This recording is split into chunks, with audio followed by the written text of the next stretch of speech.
ଶାଳକ ବୋଲେ ଶଳା ଶଳା ଶଳାକୁ ଆଣିକି ଘରେ ରଖିବେନି। ଇରେ ମୁଁ ଆଣିକି ମୋ ଶଳାକୁ ରଖିଛି ମାସେ ହେଲାଣି। ଆଉ ତ ଘର ଯାହା ଶଳା ଘର ଭାଙ୍ଗିବ। ଯଦି ଶାଳକ ବୋଲେ ଶଳାକୁ ଆଣିକି ବାବୁ ଘରେ ରଖିବ ଏ ଶାଳକଟା ଇଣ୍ଡର କଥା ରିଆ ଯେତିକି ଅଞ୍ଚଳ ଅଛି ମଙ୍ଗରାଜପୁର କହିଦେଲି। ଆଚ୍ଛା ଯଦି ଏ ଅଞ୍ଚଳରେ ଆଜ୍ଞା ଗୋଟେ ବାୟା ହାତୀ ରହିବ ବାୟା ହାତୀ ଆଜ୍ଞା ସେ ଲୋକକୁ ବଞ୍ଚେଇବ ହେ ସେ ଚକଟି ଦବ। ସେ ବଣକୁ ନଷ୍ଟ କରିବ। କୁହନି କୁହନି ମୁଁ ସେଇଥିପାଇଁ ରାତିରେ ଯିବି ସକାଳେ ଯିବି। ଯଦି ଗୋଟେ କୁମନ୍ତ୍ରୀ ଥବ ସେ ରାଜାକୁ ବି ନଷ୍ଟ କରିଦବ। କହିଲା ସିଆଇ ମୋହନ ଥିଲା ଯେ ବାବୁ ନଦୀ ନାଚେ ଲଙ୍କା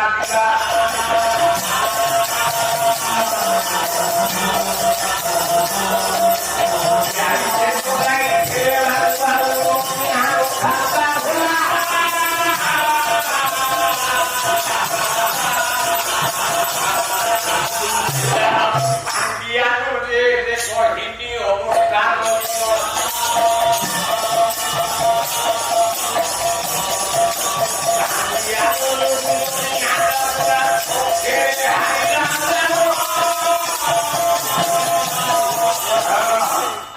ହେଲିକପ୍ଟରରେ ଉଡ଼ିଲା ନା ମୁଁ ନା ଆପଣଙ୍କୁ ରାଜା ସବୁ ମାଇକି ପଞ୍ଜାବ ଘରୁ ବାହାରି ଗଲା। ଆଜି ଅଣ୍ଡିରା ପଞ୍ଜା ଘର ଭିତରେ ବସିକି ଭାତ ଡାଲି ତିଆରି କଲେ ମାଇକିରା ପଞ୍ଜା ବାହାରି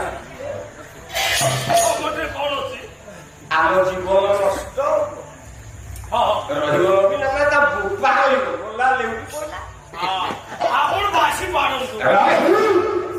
ତେଣୁ କୁମନ୍ତ୍ରୀ ଯୋଉଠି ରହିବ ଆଜ୍ଞା ଆଜ୍ଞା ସେ ରାଜ୍ୟ ନଷ୍ଟ ହେଇଯିବ। ହଁ ଶାଳକ ବୋଲେ ଶଳା ଶଳା ଶଳାକୁ ଆଣିକି ଘରେ ରଖିବେନି। ଇରେ ମୁଁ ଆଣିକି ମୋ ଶଳାକୁ ରଖିଛି ମାସେ ହେଲାଣି।